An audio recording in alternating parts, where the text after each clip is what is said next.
com o CVV. Qui a fait ça?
Estamos iniciando pela TV Com Sorocaba mais um programa Compartilhe com o CVV.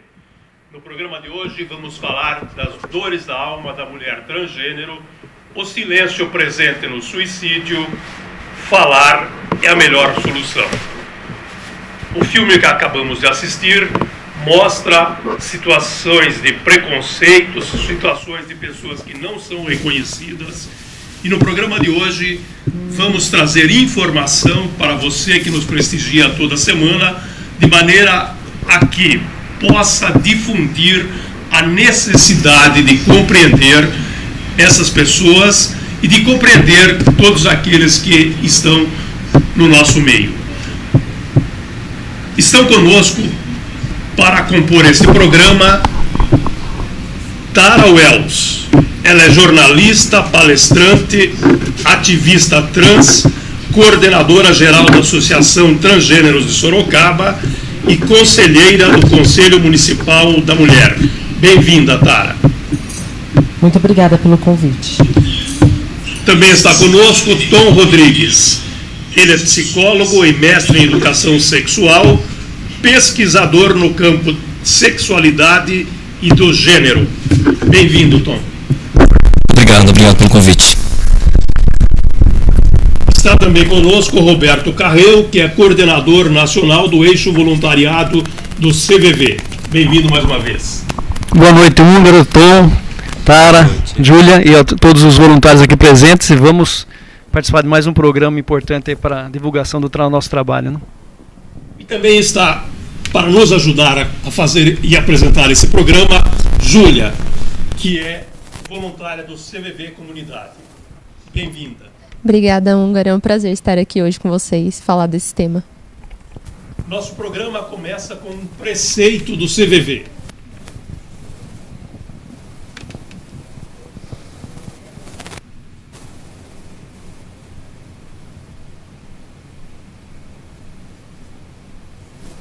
O preceito de hoje é: lutar pela vida ainda é o melhor. Com este preceito, o CVV traz a ideia de que lutar pela vida é enriquecer-se na realização pessoal, salvando vidas.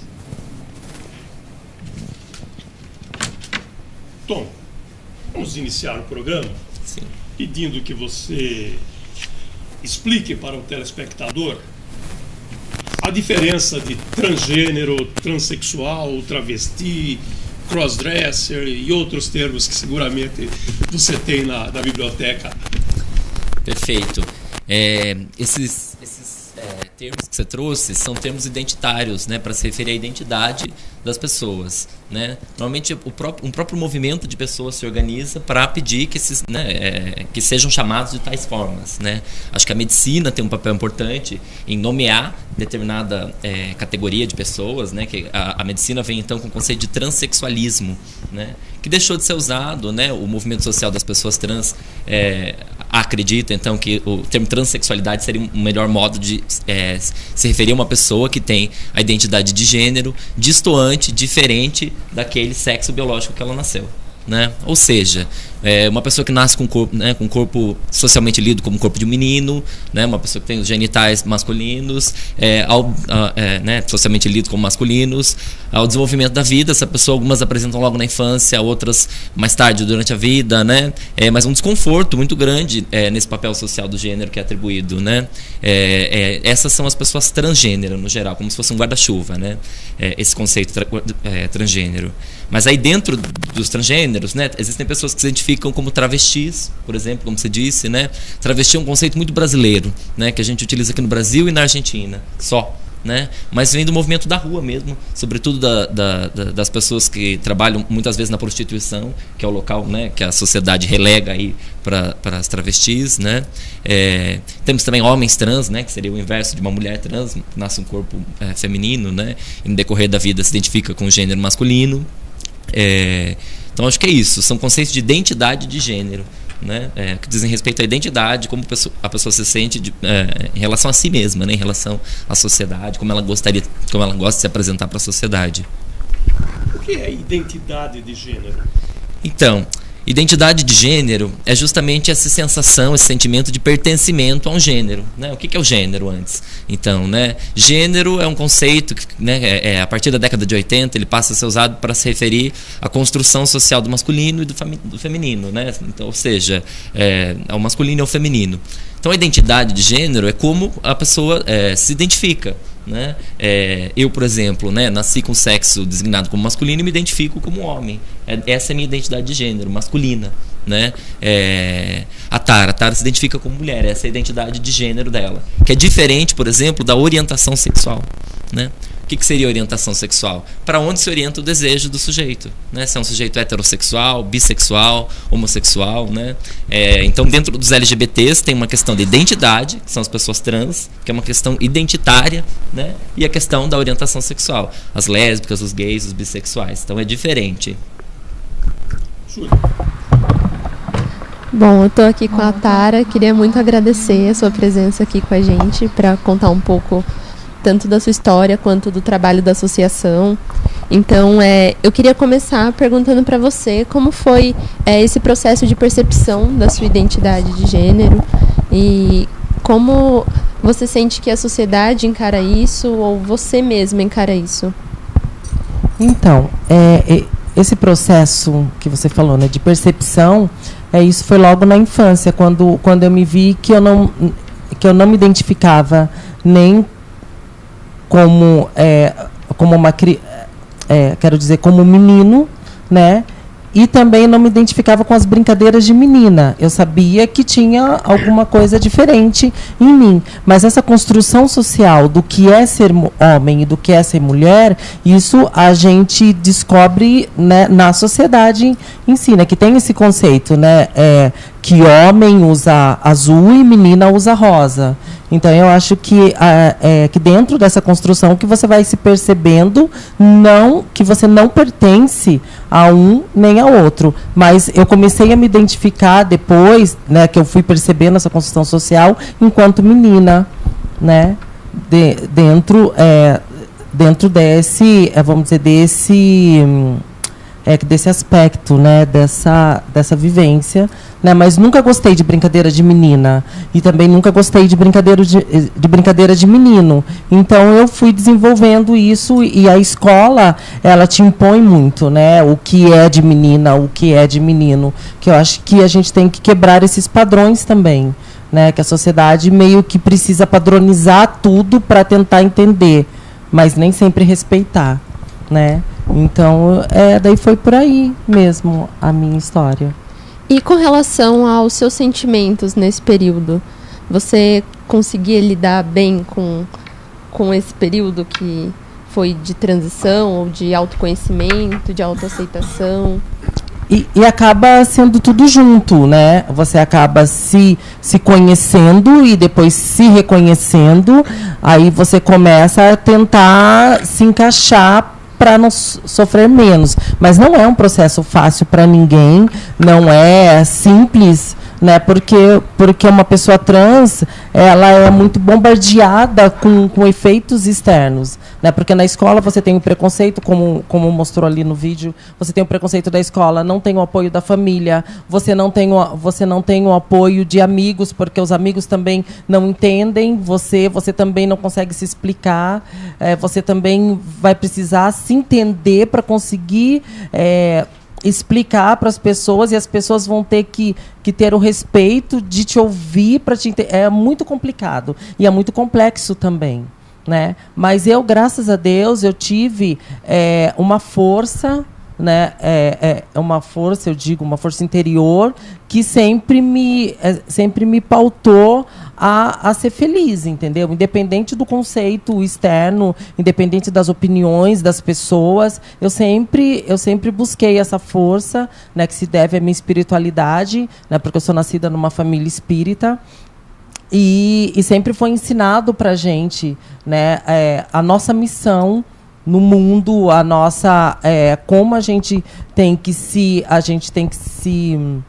como que eu digo, a gente tem que se amar, independente, né, do que as pessoas digam que é certo ou errado. Bom, então, pegando essa fala que você falou dessa força que você tinha dentro, que nós no CVV acreditamos nessa força, né, como a gente chama de tendência atualizante, e também da questão de como as pessoas recebem esse momento. Então, eu queria falar com o Húngaro para ver se ele perguntar para o Tom alguma coisa a respeito do acolhimento que a sociedade traz para as pessoas que estão passando por esse momento, assim como você passou. Mas antes disso, eu queria perguntar para a Tara. Na sua resposta, você disse que a sua força, a sua obstinação, a sua vontade foi predominante para que você vencesse. As pessoas do seu entorno, do seu convívio, quando você se percebeu, e principalmente a sua família, acolheram, deram apoio a você? Não, em nenhum momento. Em nenhum momento eu tive esse apoio familiar. E como a maioria das pessoas trans hoje no Brasil não tem. A gente sabe que são 75% dos jovens entre 13 e 14 anos são expulsos de casa, né, quando se percebem, quando as pessoas, os pais, notam que tem, por exemplo, que esse jovem ele tem uma identidade de gênero trans. Então, a gente sabe disso. E aí você fica à mercê da sua própria sobrevivência mesmo, porque a gente sabe, né, que 90% das pessoas trans estão se prostituindo por falta de oportunidade, por falta de apoio familiar, e também a sociedade, essa sociedade que julga a gente como diferente, em nenhum momento te abre portas. Então você praticamente fica à mercê do seu próprio destino. E de tudo que vai ocorrer, e tudo que você vai ficar refém de tudo isso que te espera quando você posta para fora de casa sem apoio da família. E a gente sabe também que hoje em dia a gente vive num país que mais mata pessoas trans, mas é um país que mais consome conteúdo trans, né? E também é uma sensação de sobrevivência. Hoje em dia a gente sai de casa e a gente não sabe se a gente vai voltar com vida. Então, não é só enquanto você se percebe trans, mas a tua força de sobreviver e resistir a tudo isso tem que ser muito mais forte. É matar um leão por dia. Não só um, né? Tom, o que é necessário para que a sociedade se aperceba da necessidade de, primeiro, de entender a pessoa trans e, segundo, tratá-la com igualdade? Acho que, como um todo, a nossa sociedade brasileira é uma sociedade muito violenta, né? É uma sociedade muito preconceituosa. A gente vê os dados, né? O racismo que ainda é muito presente no nosso país, né? Então, acho que o que eu acredito, o que eu trabalho, o que eu estudo, né? Eu acredito na potência da educação. Né? Eu acho que a educação escolar, especificamente, ela tem que debater, né? O objetivo final da escola não é só a transmissão de conteúdo, é a formação para a cidadania também, né? Então, para o respeito à diferença, esse é um dos objetivos máximos da escola, né? E o convívio com as diferenças é a base para a cidadania. Mas é curioso, porque a gente também tem muitas resistências, né? Discursos aí que vêm para dizer que não, que a escola não deve falar sobre essas questões, né? Quem deve falar sobre essas questões são a família, né? E são muitas vezes discursos deturpados, né? Que trabalham com informações falsas, né? É uma espécie de perversão do seu filho, vão acabar com o masculino e feminino, vão acabar com o banheiro. São mentiras, né? Então, eu acho que a educação, a informação, né? Eu acho que, além da educação escolar, a gente também conta com a mídia, né? O que também estamos fazendo aqui hoje. Muitas pessoas, elas têm esse estranhamento da diferença, não só necessariamente por preconceito, mas por falta de informação mesmo, né? Então, você vê a informação e a educação como fatores primordiais para que tenhamos uma sociedade mais igualitária. Isso, não só em relação à transexualidade, né, as pessoas LGBT, mas em relação à sociedade como um todo, né? Roberto, a especialidade do CVV, podemos dizer, é o acolhimento. Existe uma maneira especial de acolher a pessoa trans se ela ligar no CVV? Olha, o CVV é um trabalho de voluntários, né? Somos mais de 2.000 voluntários no Brasil e todos recebem o mesmo treinamento. Nós somos treinados para acolher as pessoas que nos procuram. Para nós, salvo nos atendimentos pessoais, em alguns postos, nós atendemos telefone e atendemos chat, e-mail. E nesse momento, nessa relação, a pessoa, um dos pilares nosso, além do sigilo, é o anonimato. Então nós não sabemos se a pessoa é trans ou não é trans, ou qual é o drama em que ela vive. As narrativas sempre começam com as emoções desequilibradas, com situações extremamente difíceis que está vivendo, as carências afetivas, falta afetiva, a carência real ou sentida, e as narrativas vão acontecendo, as pessoas vão nós vamos conversando e elas vão narrando, e depois elas começam a colocar a dificuldade em que ela está vivendo, o preconceito que ela está vivendo, uma situação difícil de família, ou na escola, ou no trabalho, ou na sociedade, é que vem em função de. Mas o nosso acolhimento acontece de uma maneira integrada, seja a dor emocional que esteja chegando para nós. Para nós não temos esta atenção para este ou aquele distúrbio emocional.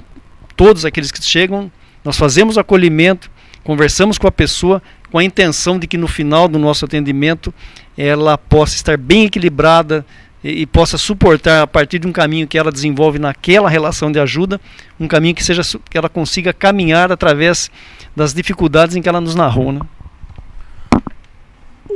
Tom, nessa perspectiva que o Roberto acaba de discorrer, como é possível, e também a Tara descreveu, quando falou da sua percepção, tudo que ela passou, como é possível tratar esse assunto do ponto de vista da psicologia ou mesmo médico, se for o caso?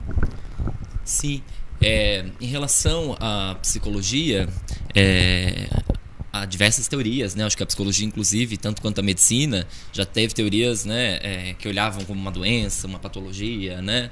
E hoje a posição da psicologia é bem diferente, né? Desde 2011, o Conselho Federal de Psicologia já tem um manifesto pela despatologização das identidades trans, né? Para que não sejam reconhecidos como um transtorno, né? Uma patologia. Porque qual que é o posicionamento, né? Como a Tara há pouco dizia, né? É a sociedade quem faz que essa pessoa sofra, né? Não é algo orgânico, né? Necessariamente. Então a psicologia reconhece isso, a transexualidade como uma forma de viver o gênero, né? Uma forma de existir, e que as pessoas trans têm total autonomia para se definir sobre o que elas são. Né? Não é a psicologia, não é a medicina que vai dizer para o outro quem ele é, né? O que vem de encontro aí com a decisão do Supremo, né? Uma decisão aí sem precedentes no Brasil, que foi esse ano, que as pessoas trans podem, a partir de agora, ir aos cartórios, né? E fazer uma retificação do registro civil. Elas não precisam passar por um processo, né? Esse é um exemplo de transformação que facilita a vida das pessoas trans, né? Que torna, então, mais vivíveis. Aproveitando que estamos no tema, você pode falar para nós o que é disforia do gênero? Posso sim. A medicina, então, existem dois grandes compêndios, né, psiquiátricos, né, o CID, o seu capítulo F, e o DSM. Né? Então, disforia de gênero é um conceito que se encontra no DSM-5, né? Que é a última edição do DSM, que é esse manual diagnóstico de transtornos, né? Feito pela Associação Americana de Psiquiatria, e consta lá disforia de gênero, né? Esse manual é de 2013.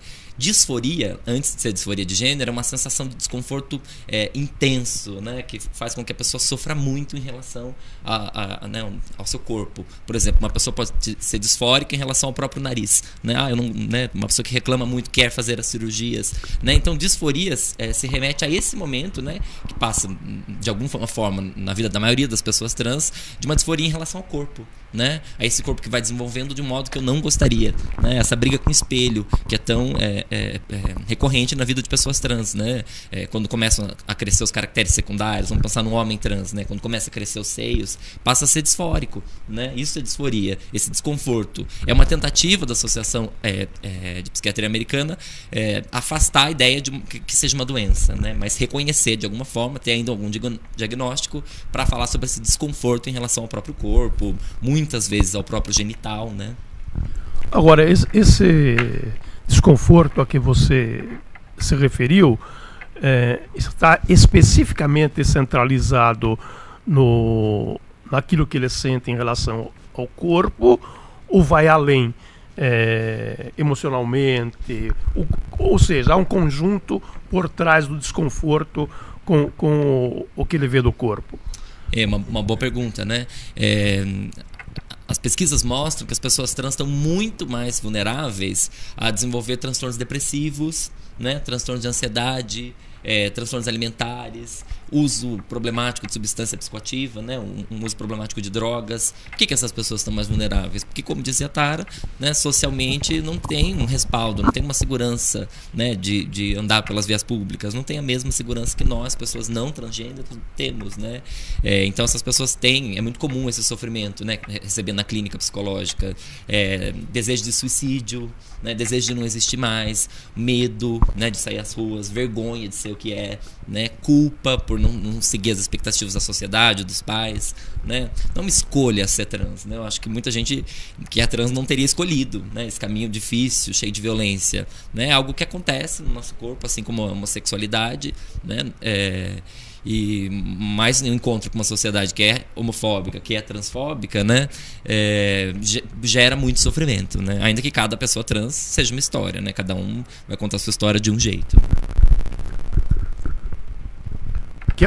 Tara, você quer acrescentar alguma coisa à exposição científica e psicológica do Tom, voltado para a sua experiência com relação a essa explicação que ele nos trouxe da disforia, da insatisfação com o corpo e com o aspecto emocional que envolve?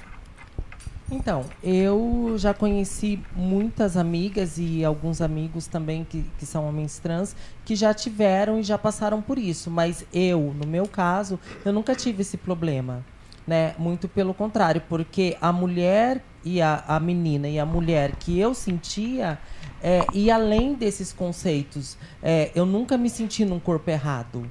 Muito pelo contrário. Eu sabia a minha condição, como era o meu corpo e o que eu queria fazer para que eu adequasse o meu corpo à minha identidade, ao meu espírito, ao como eu me reconhecia.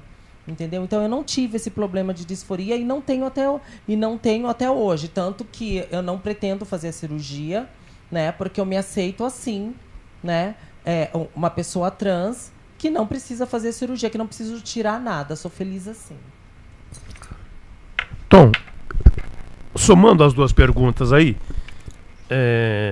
por que existe uma explicação, melhor perguntar assim, por que algumas pessoas, a exemplo da Tara, se aceitam e outras vivem o conflito e pensam até em suicídio, como você mencionou na resposta anterior? Sim, é difícil explicar, né? Por que uma pessoa ela tem essa relação disfórica, por exemplo, com genitais, algumas e outras não têm, né? É comum que as pessoas que sofram mais, né? Inclusive desenvolvam transtornos também psicológicos, como diziam agora há pouco, são aquelas que não têm uma rede de apoio, são aquelas que foram expulsas de casa, né? São aquelas que não têm um cuidado, né? Um cuidado na assistência pública de saúde, porque nem para ir às UBSs, né? As unidades básicas de saúde, essas pessoas se sentem bem, né? Porque muitas vezes não são bem recebidas mesmo, né? Então, as pessoas que não têm acesso à rede de cuidados, tanto afetivos, familiares, quanto acesso à saúde pública, são as que acabam sofrendo mais, estando mais vulneráveis ao suicídio, tentativas de automutilação, né? Meninas trans que tentam cortar o próprio genital, né? Então, essas pessoas que não têm o acesso à rede, né? Roberto, antes de encerrarmos esse bloco, quero que você fale para o telespectador sobre o 188.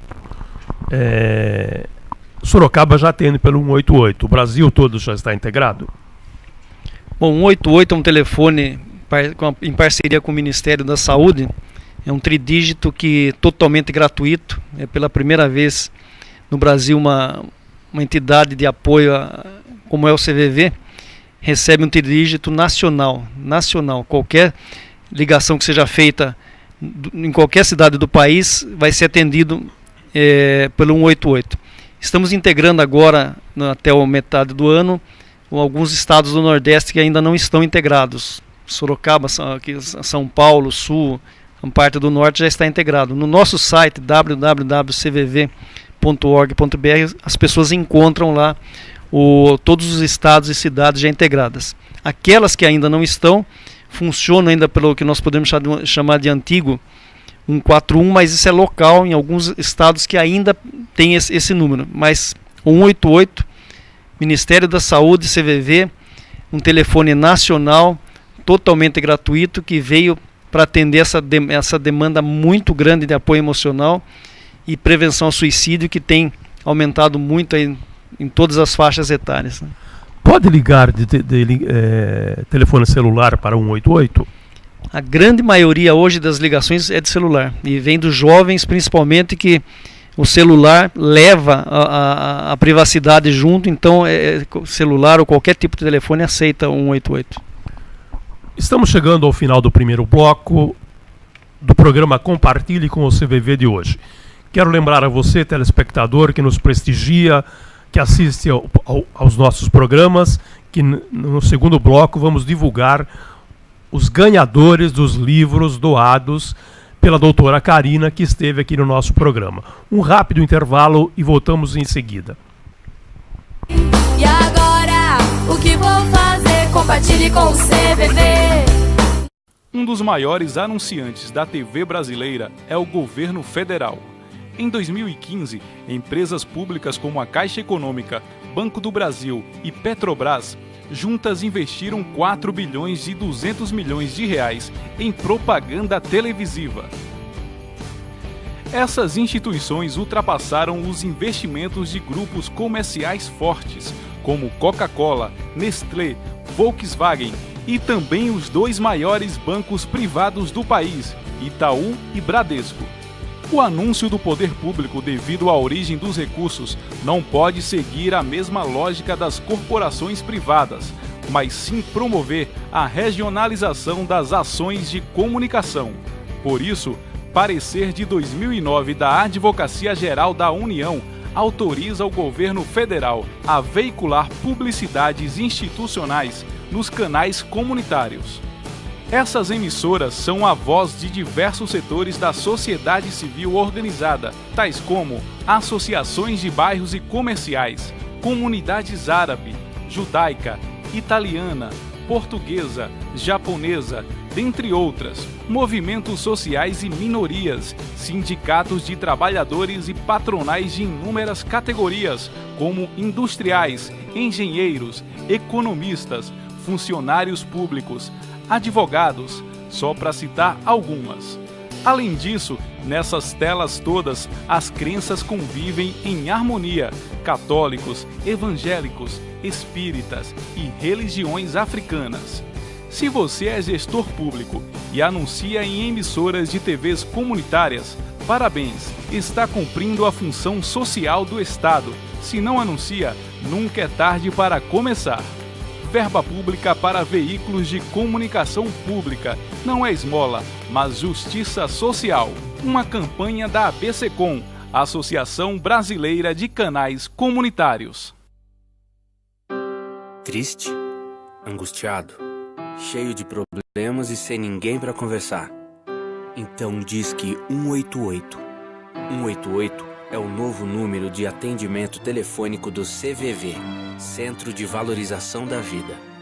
De orelhão, celular ou telefone fixo, a ligação é gratuita e funciona 24 horas todos os dias. Ligue 188 e receba apoio emocional. E agora, o que vou fazer? Compartilhe com o CVV.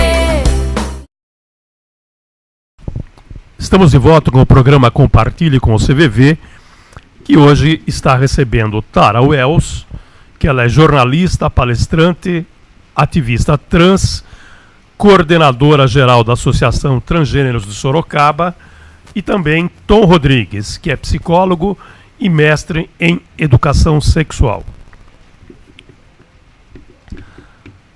Tom, fala para nós um pouquinho sobre a cirurgia de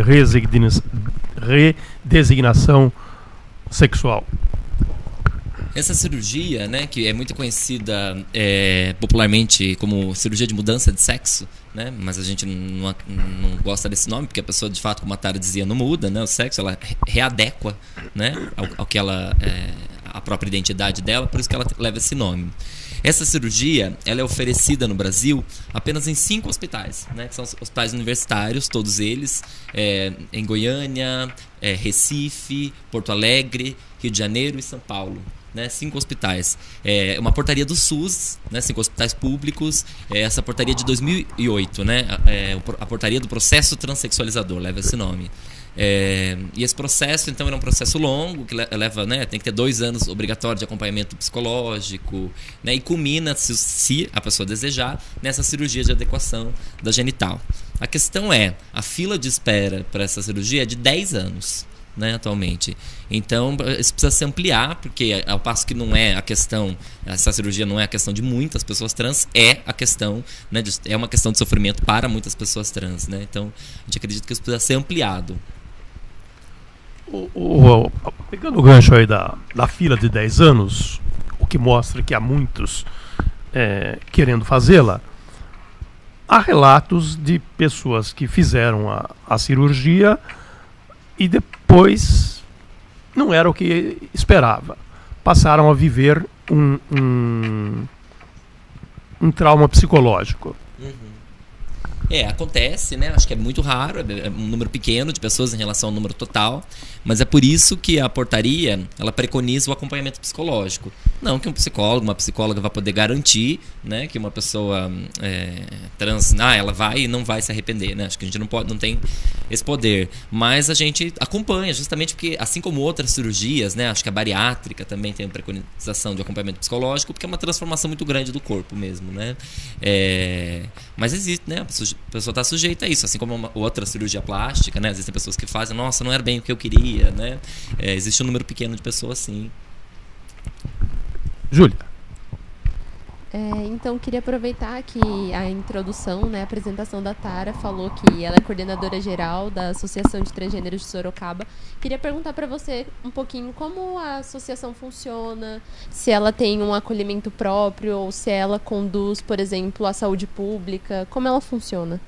Olha, que na realidade a gente está trabalhando muito na socialização, né, das pessoas trans na sociedade, né, com conversas, com palestras, encontros, e também a gente tem o nosso cursinho, né, que é o Prepara Trans, que visa incluir as pessoas trans que saíram da escola ou que não frequentam mais escola por preconceito, né, por preconceito do não respeito ao seu nome social, por não respeito a sua identidade de gênero, e também a gente trabalha com formação no sentido assim, você vai dando um apoio, né, psicológico também para as pessoas se entenderem, né, nessa sociedade, como eu disse no começo, que bombardeia você com muito preconceito, né, com muita exclusão. A gente sabe que as pessoas trans não frequentam escola, não frequentam o mercado formal de trabalho, não são aceitas, né? Não são aceitas e não existe nenhuma política de inclusão para essas pessoas na sociedade. Então, a gente tem trabalhado com o pouco recurso que temos, né, porque ali também nós somos todas voluntárias, não ganhamos nada, não somos vinculadas a partido ou outras. Mais assim, é o apoio nosso mesmo na intenção de somar e de incluir as pessoas nessa sociedade que insiste em nos julgar e nos afastar cada vez mais. E aí eu queria pegar um gancho também sobre a cirurgia. Eu tive muitas amigas que já fizeram a cirurgia, né, de readequação, e muitas se arrependeram, mas não porque elas se arrependeram no sentido da cirurgia, mas elas acharam... muitas que talvez elas não se prepararam tanto, né, para fazer, porque a gente sabe, né, que para uma cirurgia você tem um acompanhamento, como o Tom disse, né, que faz parte de um processo, mas muitas fizeram achando que mudaria o preconceito, né, em relação a elas, que quando elas fizessem a cirurgia, elas iriam ser vistas e aceitas e respeitadas enquanto mulher na sociedade, e elas viram que não, que a cirurgia mudou o corpo dela e readequou o corpo à mente dela, mas não impôs o respeito que elas esperavam que alcançariam quando a cirurgia fosse feita. Voltamos para a questão do preconceito pela sua resposta, não é isso? Mas pela sua experiência, pelas pessoas, suas amigas, como você mencionou, com quem você convive, sentiram-se satisfeitas com a cirurgia. O que não as agradou é que elas tinham a expectativa de que, se fizessem, passariam a ter aceitação na sociedade, e o preconceito continuou. É isso? É isso e mais um pouco, porque assim, muitas meninas que têm um relacionamento com um homem heterossexual, sempre tem aquela cobrança, porque quando a gente se define mulher trans, a todo momento a sua identidade enquanto mulher é sempre contestada como não verídica. Então você tem que estar sempre reafirmando que você é mulher. E tem sempre aquelas pessoas que duvidam e diz aquelas famosas frases: mas você é mulher de verdade? Você é mulher mesmo? Mulher, quer dizer, o tempo todo a tua identidade é resumida apenas na sua genitália. E isso é uma invasão, que as pessoas se sentem no direito de nos invadir, né? Porque a gente não anda perguntando para as pessoas na rua o que as pessoas têm como genitália, mas as pessoas que nos encontram se acham no direito, né, de perguntar o que temos como genitália, né? Como resumindo toda a nossa identidade enquanto pessoa, enquanto ser humano, né? Enquanto cidadão, a só a genitália. Então, enquanto você tem um relacionamento amoroso com um homem heterossexual que está com você, sabendo da sua condição de mulher trans, muitas meninas são cobradas por esse companheiro de fazer a cirurgia. Então você entra num conflito como se também, se você fizer a cirurgia, você vai ser mais amada. E não. E muitos homens, depois eu tenho amigas que passaram por isso, depois de fazerem a cirurgia. Porque é todo um processo de pós-operatório. Não é tão simples assim, você vai, faz a cirurgia, acabou. Não. Tem um pós-operatório que é muito complicado, é muito delicado, né? E mexe com a sua estrutura hormonal, neurológica, enfim, mexe com você em si. E, às vezes, nesse meio desse processo, elas também são abandonadas pelo companheiro, né? Ou então são sempre cobradas, tá? Você fez a vagina, mas e agora? Como que a gente vai fazer? A gente vai ter um filho? Você vai implantar um útero? E somos sempre cobradas e deslegitimadas enquanto mulher. Você tem vagina, mas você não é mulher, porque você não tem útero, você não pode gerar um filho. Então você vê que é uma missão muito difícil uma pessoa trans se manter equilibrada e com a mente saudável com todos esses bombardeios, porque você faz uma coisa, falta outra. Você se adequa aqui, mas falta ali. Quer dizer, então eu vejo que a gente, além de a gente ter que se equilibrar, você tem que ainda estar preparada para combater e conscientizar as pessoas a te respeitarem. Tom, qual é o olhar da psicologia para transexualidade e para travestilidade? Então, só fazendo um adendo em relação a papo que a gente estava agora, né, o que a Tara estava dizendo, a gente focou em uma das cirurgias, já vou para a pergunta, né, que é a da adequação genital. Mas existem várias outras que as pessoas trans também precisam, né, passam. Os homens trans, a retirada das mamas, as mulheres trans, né, o silicone, né. Por não ter acesso a esse espaço, né, essa assistência em saúde, muitas dessas pessoas fazem de forma clandestina, né? O silicone que é aplicado em muitas das travestis, essas, né, que vulnerabilizadas, né, que trabalham nas ruas, é um silicone industrial, que é combustível para avião. Né? Muitas morrem no processo de aplicação. É como se fosse até um rito de passagem, né? E isso é um absurdo, né? Que um sistema de saúde que tem que ser universal, integral, né? E equitativo aconteça, né? Em relação à psicologia, a gente tem uma nova resolução do Conselho Federal de Psicologia, que é 01 de 2018, né? Foi feita no Dia da Visibilidade Trans, né? Como se fosse uma celebração, foi dia 29 de janeiro. Que diz respeito a que os psicólogos e as psicólogas reconheçam a autonomia do sujeito quanto à própria identidade, né? Então é vedado aos psicólogos e às psicólogas propor um tratamento que não existe, né? Uma espécie de cura de pessoas trans, de reversão, né? Isso é vedado, porque isso não existe. São sempre terapias com uma vinculação religiosa, né? Que não tem um respaldo científico, em pesquisa científica. Júlia.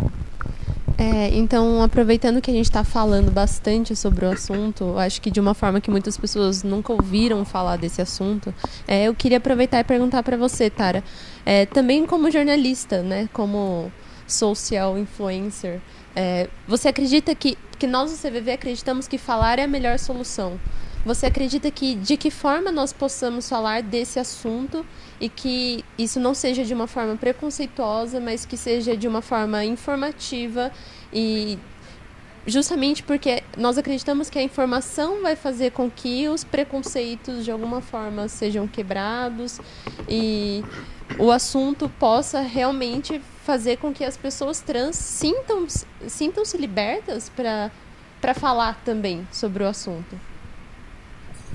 Bom, eu acredito que a informação de forma correta e de forma estudada e respeitada, eu acredito que consiga mudar o mundo e mudar a visão das pessoas em relação a nós, pessoas trans.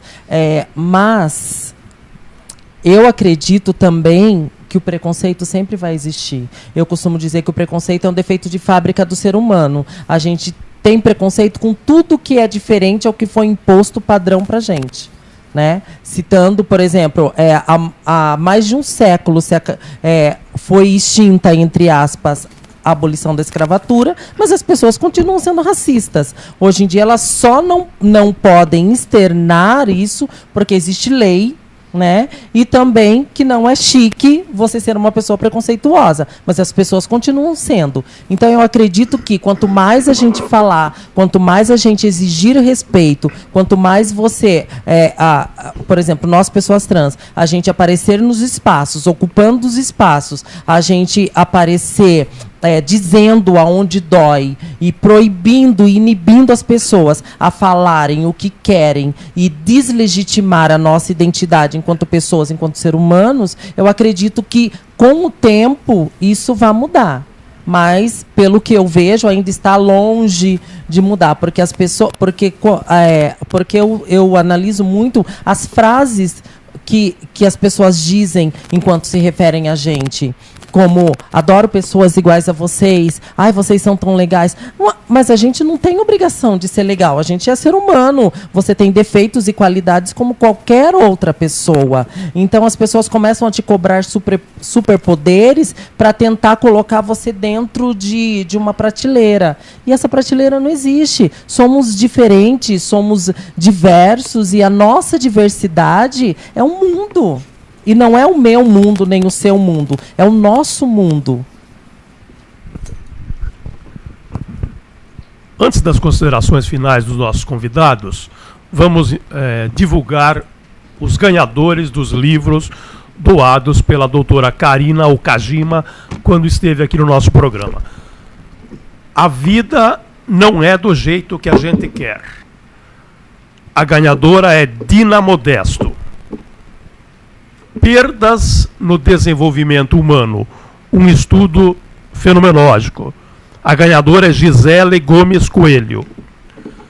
Suicídio e Gestalt Terapia. A ganhadora é Massal Endo. Suicídio e luto. Histórias de filhos sobreviventes. A ganhadora é Daniela Costa Jacinto. Sim.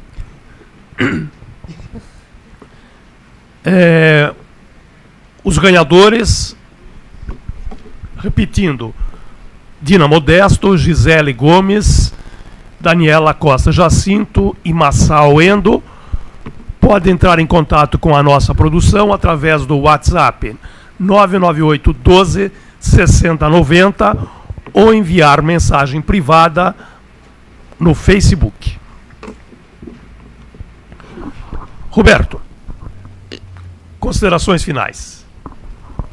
Bom, queria agradecer mais uma oportunidade de podermos estar divulgando o CVV, trabalho voluntário de 24 horas por dia, apoio emocional, prevenção ao suicídio. Agradecer ao Tom, a Tara que esteve com a gente aí, a Júlia, nossa entrevistadora nova aí, e conhecer muito aí do mundo, de um mundo que traz, pelo que nós vimos, muita dor e muito sofrimento e muito pelo preconceito, e colocar o CVV à disposição de todas as pessoas que precisarem de um momento difícil, que estiverem passando a qualquer hora do dia, da noite, da semana, mês, ano.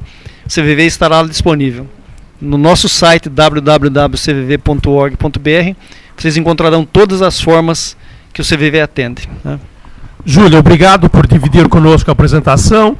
Vou sugerir à produção que você sente nesta bancada. Eu que agradeço a oportunidade, principalmente de ter conversado com a Tara, com o Tom e com o Roberto, nosso voluntário, que foi uma honra para mim poder participar desse programa. Tara, 30 segundos para as suas considerações finais, por favor. Gente, muito obrigada pelo convite, adorei e acho que a gente está no caminho certo mesmo, chamando as pessoas trans para virem falar sobre si e não deixar que outras pessoas falem por nós. Eu acho muito legal, muito obrigada pelo espaço, e quando quiser chama, que a gente está sempre aqui para somar. Tom, suas considerações finais.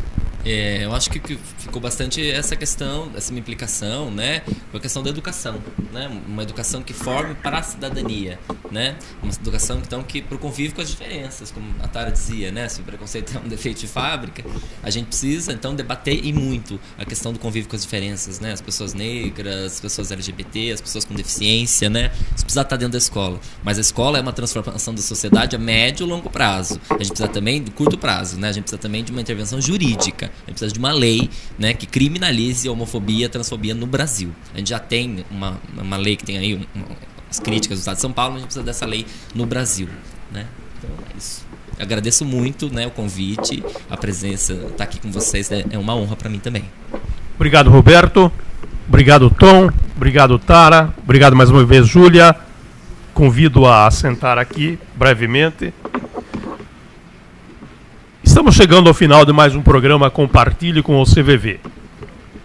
No programa de hoje, falamos sobre transexualidade, com o objetivo de esclarecer, informar, de maneira a que possamos caminhar no sentido de derrubar o preconceito que existe, muitas vezes, por desinformação. O relato da Tara, por si só, é eloquente no sentido de nos chamar à consciência quanto a compreendermos e convivermos com a pessoa trans. Lembro a você, mais uma vez, telespectador, que o nosso programa já tem a sua versão em rádio e é apresentada no Macapá, às quartas-feiras, das 8 às 9 horas da manhã. Você pode acompanhar pela web 96.4. Se você quiser saber mais sobre o CVV, visite o nosso site www.cvv.org.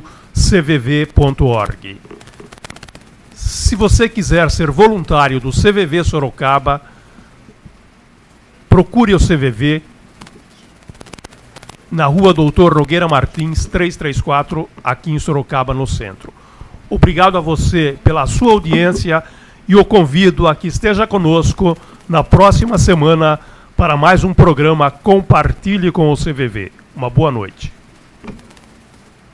E agora, o que vou fazer? Compartilhe com o CVV. Nós vamos ouvir você. Compartilhe com o CVV. E agora, o que vou fazer? Compartilhe com o CVV. Nós vamos ouvir você. Compartilhe com o CVV. E agora, o que vou fazer? Compartilhe com o CVV.